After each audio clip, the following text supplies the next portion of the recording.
जोहार, मैं Lakshmi Oraon Jharkhand M7 news में आपका स्वागत है। आप किस ज़िले से हैं हमें कमेंट करके बताएं ताकि हम आपके ज़िले के खबरों को भी बता सकें। चलिए आज की सभी बड़ी खबरों को जान लेते हैं।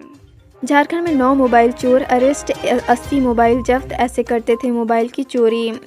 झारखंड के कोल्हान के अलग अलग शहरों में मोबाइल चुराने वाले गिरोह को पकड़ने में सरायकेला खरसावां पुलिस को सफलता मिली है। सरायकेला खरसावां पुलिस ने जमशेदपुर से सटे पारडी, सरायकेला व खरसावां के अलग अलग ठिकानों पर छापेमारी कर कुल 9 लोगों को गिरफ्तार किया है। इसमें झारखंड और पश्चिम बंगाल के चोर शामिल हैं।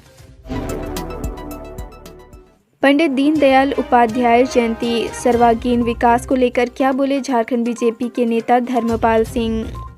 भारतीय जनता पार्टी द्वारा लोहरदगा जिले के भंडारा प्रखंड के चट्टी ग्राम में पंडित दीनदयाल उपाध्याय जी की जयंती मनाई गई। कार्यक्रम की अध्यक्षता पूर्व मुखिया सह बूथ अध्यक्ष पूना उरांव ने की। इस कार्यक्रम में मुख्य रूप से झारखंड बीजेपी के संगठन महामंत्री धर्मपाल सिंह उपस्थित थे। उन्होंने कहा कि एकात्मक मानववाद को केंद्र में रखकर देश का सर्वांगीण विकास हो सकता है। पंडित दीनदयाल उपाध्याय एक दार्शनिक समाजी शास्त्री थे, अर्थशास्त्री एवं राजनीतिज्ञ थे।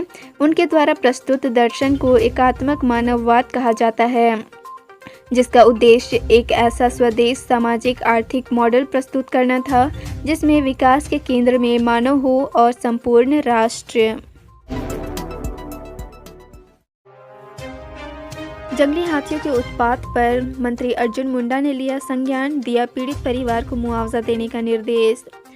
बोलबा सहित सिमडेगा जिले के अनेक क्षेत्रों में हाथी द्वारा ग्रामीणों के घर एवं फसल के नुकसान को देखते हुए केंद्रीय मंत्री सह सांसद अर्जुन मुंडा ने मामले को संज्ञान में लेते हुए प्रधान मुख्य वन संरक्षण से बात की एवं ग्रामीणों एवं किसानों से नुकसान का सही आकलन करते हुए पीड़ित परिवार को शीघ्र मुआवजा देने का निर्देश दिया। झारखंड में नेशनल जूनियर महिला हॉकी चैंपियनशिप पर क्या बोले हॉकी झारखंड के अध्यक्ष भोलेनाथ सिंह। 20 अक्टूबर से लेकर 30 अक्टूबर तक आयोजित नेशनल जूनियर महिला हॉकी चैंपियनशिप के आयोजन को लेकर झारखंड हॉकी के अध्यक्ष भोलानाथ सिंह सिमडेगा पहुंचे। एस्ट्रोटर्फ स्टेडियम का निरीक्षण करने के बाद उन्होंने विभिन्न भवनों का भी निरीक्षण किया। निरीक्षण के क्रम में कई कमियां पाई गई, जिसे दुरुस्त करने का निर्देश दिया गया है। इधर हॉकी झारखंड के अध्यक्ष भोलानाथ सिंह ने बताया कि 20 अक्टूबर से लेकर 30 अक्टूबर तक आयोजित हॉकी टूर्नामेंट का उद्घाटन झारखंड के मुख्यमंत्री हेमंत सोरेन करेंगे। केंद्र ने कहा जातीय जनगणना कठिन, फिर भी गृह मंत्री से मिलेंगे राज्य के नेता। जातीय जनगणना पर मुख्यमंत्री हेमंत सोरेन के नेतृत्व में सर्वदलीय प्रतिनिधि मंडल के गृह मंत्री अमित शाह से मुलाकात से ठीक पूर्व केंद्र सरकार ने अपनी मंशा स्पष्ट कर दी है।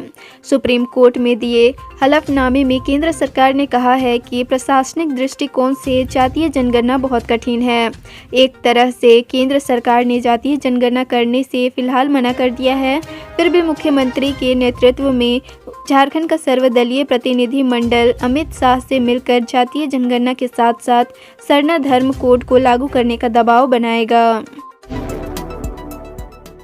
बाजार में बेखौफ लोग सोशल डिस्टेंसिंग भूले, मास्क भी 2-4 लोग ही पहन रहे। झारखंड में कोरोना की रफ्तार कम हुई है, लेकिन यह पूरी तरह खत्म नहीं हुआ है। रांची अभी भी राज्य में संक्रमित जिलों में सबसे ऊपर बना हुआ है। 4 दिनों में रांची में एक्टिव मरीजों की संख्या 26 से 39 हो गई है। रोजाना संक्रमित मिल रहे हैं, ऊपर से वायरल फीवर का कहर जारी है। बाइक सवार 2 अपराधियों ने महिला से चेन और कान की बाली छीनी, शोर मचाने पर भाग निकले 2। डोरंडा थाना क्षेत्र के हिनू रजिस्ट्री ऑफिस के सामने शनिवार की सुबह मॉर्निंग वॉक पर निकली एक महिला से बाइक सवार अपराधियों ने चेन और कान की बाली छीन ली। पीड़ित महिला का नाम साबरा खातून है और वह डोरंडा थाना क्षेत्र स्थित फिरदौस नगर की रहने वाली है। पीड़ित महिला ने थाने में FIR दर्ज कराई है। स्टूडियो और किराना दुकान को चोरों ने बनाया निशाना, CCTV कैमरे के सहारे पुलिस जांच में जुटी। सिद्धगोड़ा थाना क्षेत्र स्थित बाजार में 2 दुकानों में चोरों ने हाथ साफ किया। गीतांजलि स्टूडियो और कलिंगा स्टोर नामक किराना दुकान का छत काटकर चोर दुकान में घुसे और चोरी की घटना को अंजाम दिया। दोनों दुकानदार शनिवार की सुबह जब दुकान खोलने पहुंचे तो उन्हें चोरी की जानकारी हुई। झारखंड के सभी जिलों में चालू होंगे 25 मोबाइल फॉरेंसिक लैब। हाईकोर्ट की फटकार के बाद राज्य की विधि विज्ञान प्रयोगशाला एक्टिव हो गई है। एक और जहां एफएसएल को सुदृढ़ और अत्याधुनिक बनाने की तैयारी शुरू हो चुकी है, वहीं राज्य के सभी 24 जिलों के साथ ही मुख्यालय में 25 मोबाइल फॉरेंसिक लैब चालू करने की योजना बनाई गई है।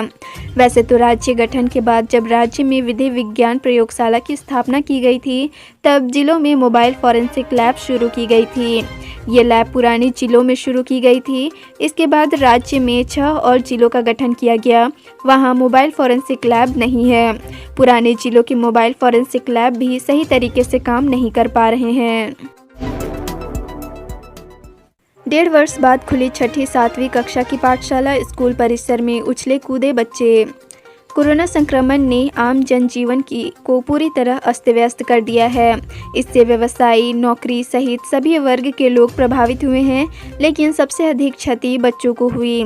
शैक्षणिक व्यवस्था पूरी तरह ध्वस्त होकर रह गई है।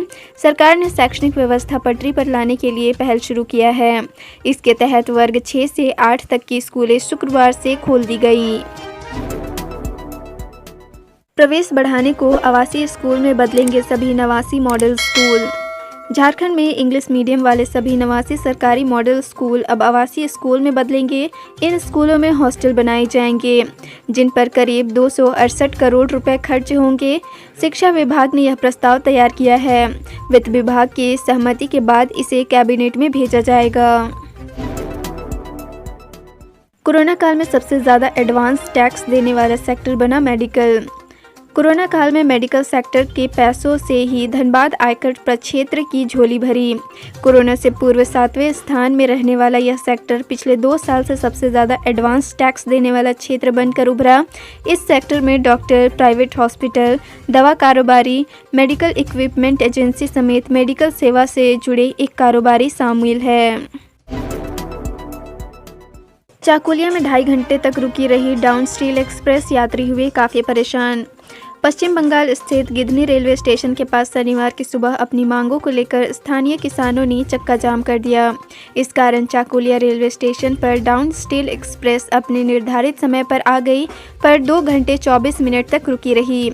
हालांकि सूचना पाकर खड़गपुर के ईएन समेत अन्य रेलवे पदाधिकारी मौके पर पहुंचकर किसानों से बात की और लिखित आश्वासन के बाद ट्रैक जाम खत्म कर दिया।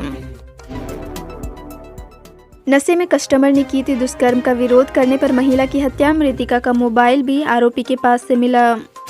बर्मा माइंस थाना क्षेत्र के ट्यूब डिवीजन गेट के पास सनराइज जेंट्स पार्लर की संचालिका कोमल कौर की हत्या कस्टमर गोलमुरी हरिजन बस्ती निवासी राकेश मुखी ने की थी। उसके पास से मृतिका का मोबाइल फ़ोन भी मिला है। शनिवार को एसएसपी डॉक्टर एम तमिलवानन ने मामले का खुलासा करते हुए बताया कि आरोपी पार्लर संचालिका के साथ दुष्कर्म करना चाह रहा था। इसका विरोध करने पर आरोपी ने पहले कोमल के साथ मारपीट की, इसके बाद उसके दुपट्टे से गला दबाकर हत्या कर दी। बीमार मां घर में ऑक्सीजन सपोर्ट पर नाच गाने व प्रेरणादायक गीतों से स्वास्थ्य करने में जुटा पूरा परिवार। तेरी उंगली पकड़कर चला, ममता के आंचल में पला, फिल्म बेटा का यह गीत शहर के कानी बाजार स्थित एक परिवार में सुबह शाम गूंज रहा है। बुजुर्ग मां बीमार है और घर के सदस्य उनके चेहरे पर मुस्कान लाने और जल्द स्वस्थ होने की उम्मीद में उनके सामने नाच गा रहे हैं। इसका वीडियो अब सोशल मीडिया पर वायरल हो रहा है। भारी मात्रा में हथियार और जिंदा कारतूस बरामद, टेबो थाना क्षेत्र के बोबोंगा जंगल से हुई गिरफ्तारी। पश्चिमी सिंहभूम जिला के 4 थाना क्षेत्र टेबो, कराईकेला, टोलको और बंदगांव में आतंक का पर्याय बन चुके उग्रवादी संगठन पीएलएफआई का एरिया कमांडर हरि सिंह सांडी पूर्ति उर्फ मोदी समेत 6 उग्रवादी को गिरफ्तार किया गया है। इनकी गिरफ्तारी टेबो थाना क्षेत्र के बोबोंगा जंगल से हुई है। इनके पास से भारी मात्रा में हथियार और जिंदा कारतूस बरामद हुआ है। एरिया कमांडर के खिलाफ पश्चिमी सिंहभूम जिला के विभिन्न थानों में 28 और खूंटी जिला के विभिन्न थानों में 3 मामले दर्ज हैं।